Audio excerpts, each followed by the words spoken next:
სპორტის დანაყოფების საგანგებო მობილიზაცია სპორტის სამინისტროსთან, სადაც დილიდან ხმაურია. ლუკა კურტანიძეს, რომელსაც დღეს ორი ახალი მწვრთნელის ვინაობა უნდა დაესახელებინა, შენობასთან სპორტსმენების ნაწილი დახვდა და კვერცხები ესროლა. ამ წუთებში კურტანიძე პრეზიდიუმის ხდომას ესწრება, შენობასთან კი სამართალდამცველების გაძლიერებული კორდონია.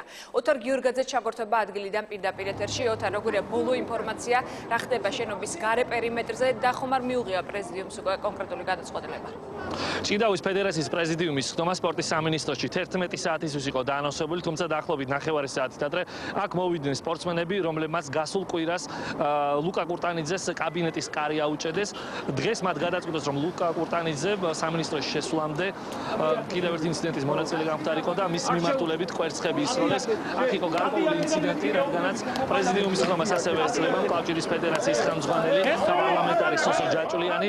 სპორტსმენებსა და ჯაჭულიანს შორის მცირე ინციდენტი მოხდა, თუმცა რამდენიმე წუთში განიმუხტა და საბოლოოდ სოსო ჯაჭულიანი შევიდა სპორტის სამინისტროში. ლუკა კურტანიძე პრეზიდიუმის დაწყებამდე კომენტარი არ გააკეთა, რადგანაც საკმაოდ დაძაბული იყო მდგომარეობა სპორტის სამინისტროს მიმდებარე ტერიტორიაზე. უნდა აღინიშნოს, რომ მთელს ამ პერიმეტრს აკონტროლებს საპატრულო პოლიცია, სპეციალური კორდონი იცავს სამინისტროს შესასვლელს და ვერ ხერხდება როგორც მედიის წარმომადგენლების, ასევე სპორტსმენთა გარკვეული ნაწილი შესვლა სპორტის სამინისტროს იმ დარბაზში, სადაც მოჭიდავეთა პრეზიდიუმის ხდომა მიმდინარეობს.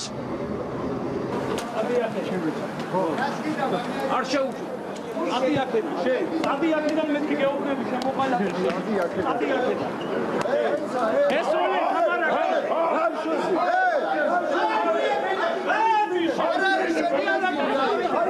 ხალხს პატივი ხო უნდა უცეთ, რომ მოვდივარ.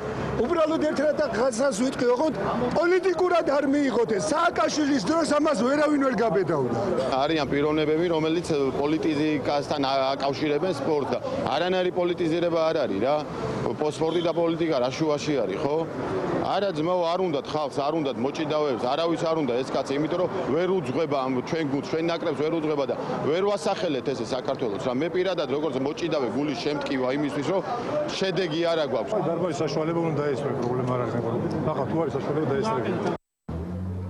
სპორტის სამინისტროში მიმდინარე პრეზიდიუმის ხდომას ესწრებიან მხოლოდ პრეზიდიუმის წევრები და რამდენიმე სახელოვანი სპორტსმენი.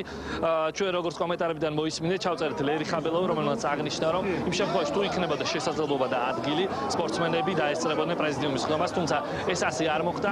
ამ დრომდე როგორც მოქმედი სპორტსმენები, ასევე სხვა ოლიმპიური ჩემპიონები, სახელოვანი ქართველი მოჭიდავეები არიან შეკრებილი სამინისტროს მიმდებარე ტერიტორიაზე. მათ რამდენჯერმე ჰქონდათ მცდელობა, რომ შესულიყვნენ სპორტის სამინისტროს იმ დარბაზში, სადაც პრეზიდიუმი მიმდინარეობს. თუმცა ეს ყველაფრის შესაძლებლობა პრეზიდიუმის უკაცრავად საპატრულო პოლიციის წარმომადგენლებმა არ მისცეს. ჩვენ შეგვიძლია მოვისმინოთ იმ სპორტსმენთა კომენტარები, რომლებმაც უკვე გასულ კვირას პირველ ინციდენტში მიიღეს მონაწილეობა. ჭიდაობის ფედერაციაში კარი აუჭედეს ლუკა კურტანიძეს, დღეს კი მის მიმართულებით კვერცხები ისროლეს.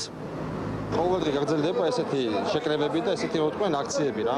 ამ ადამიანმა სპორტი დამარხა და დაასამარა და ამას ვაპროტესტებთ ჩვენ მეტი არაფერს. და ეს ადამიანი ერთ კაცს არ უნდა საქართველოში რა და ყველა თანახმოვართ რომ ეს ადამიანი გადადგეს. ეს ადამიანი არის სამარცხვინო ადამიანი. არავის ამასთან თანამშრომლობა არ უნდა და არც ბიჭებს ურთიერთობა. ერთადერთი მოთხოვნა. აქ არაფერი თემა სხვა არ არსებობს. რომ ეს კაცი უნდა წავიდეს დაღუპა ჭიდაობა.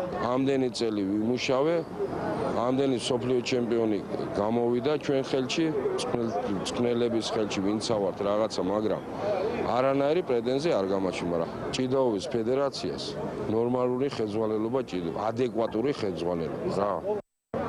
როგორც მოგეხსენებათ, სპორტსმენთა უკმაყოფილების მთავარი მიზეზი არის ლუკა კურტანიძის მიერ დაანონსებული საკადრო ცვლილებები, როგორც ბერძნულ, რომაულ, ასევე თავისუფალი სელით მოჭიდავეთა ნაკრების სამწვრთნელო შტაბებში. ლუკა კურტანიძემ მსოფლიო ჩემპიონატის ბოლო შედეგები შეაჯამა და გადაწყვიტა, რომ როგორც რევაზ მინდორაშვილმა, ასევე ბეგი დარჩემ უნდა დატოვოს თანამდებობა და ბოლო ინფორმაცია, რომელიც რამდენიმე წუთის წინ გახდა ცნობილი, პროტესტის ნიშნად პრეზიდიუმის ხდომა დატოვა დავით გობეჯიშვილმა და ჩვენ მასთან კომენტარი რამდენიმე წამის წინ ჩავწერეთ. მოჭიდავე რამოდენიმე დღის წინ კაბინეტის კარები აუჭედეს. დღეს კვერცხები ესროლეს. შემდეგ რამოდენიმე დღის წინ რეზო მინდორაშვილს დააბრალა ხელი დამარტყაო და პოლიციაში გაიქცა უჭივლა. ამის შემდეგ მე დავით გობეჯიშვილს არ ეკადრება იმ ოჯახში ყოფნა, რომელი ოჯახის ხელმძღვანელიც ბატონი ელდარ კურტანიძე არის. მე შეგახსენებთ, რომ საკმაოდ დაძაბული დიალოგი მიმდინარეობს ასევე პრეზიდიუმზე, რომელსაც მედიის წარმომადგენლები ორგანიზატორების გადაწყვეტილებით არ ესწრებიან. შეგახსენებთ, რომ პრეზიდიუმის დასრულების შემდეგ უნდა გახდეს ცნობილი სამწვრთნელო შტაბის შემადგენლობა, თუ ვინ შეცვლის რეოზ მინდორაშვილსა და ბეგი დარჩიას მთავარი მწვრთნელის პოსტზე. დიდი მადლობა ოთარ გიორგაძე საუბრობდა სპორტის სამინისტროდან მოამბის პირდაპირ ეთერში.